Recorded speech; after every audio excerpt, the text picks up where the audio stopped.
दो पक्के दोस्त। एक गांव में मोहित और सूरज दो जिगरी दोस्त रहा करते थे।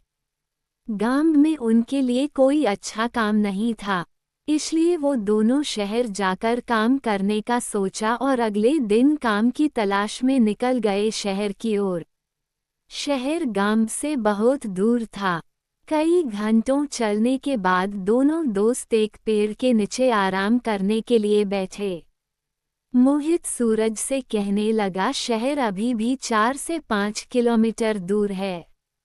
लेकिन सूरज ने कहा, नहीं, शहर मात्र 2 से 3 किलोमीटर दूर है।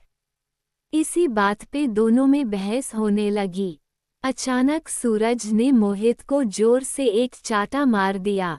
मोहित शांत स्वभाव का था, इसलिए उसने सूरज से कुछ नहीं कहा और एक लकड़ी लेकर जमीन पर लिखने लगा, आज मेरा जिगरी दोस्त ने मुझे चाटा मारा।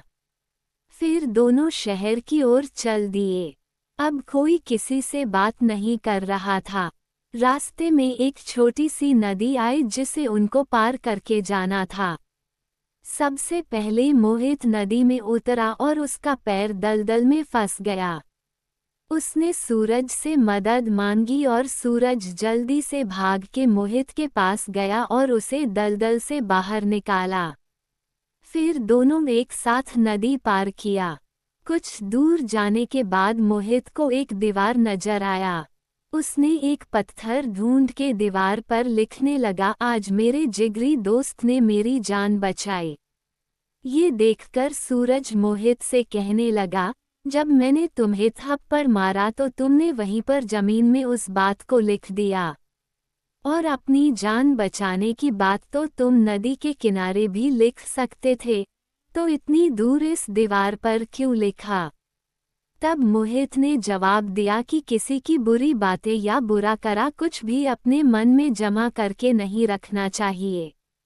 इससे उस इंसान के प्रति हमारे मन में नफरत पैदा होती है।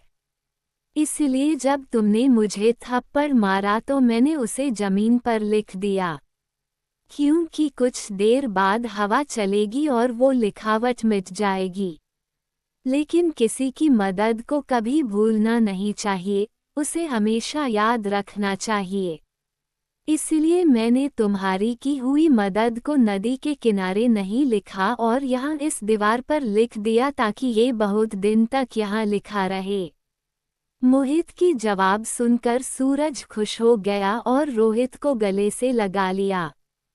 फिर दोनों हंसते हंसते एक साथ शहर की ओर जाने लगे।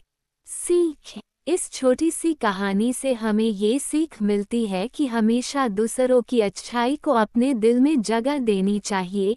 इससे हमारे रिश्ते उस इंसान के साथ अच्छे रहते हैं। दोस्तों, अगर कहानी अच्छी लगी तो प्लीज़ एक सब्सक्राइब कर दीजिए। धन्यवाद।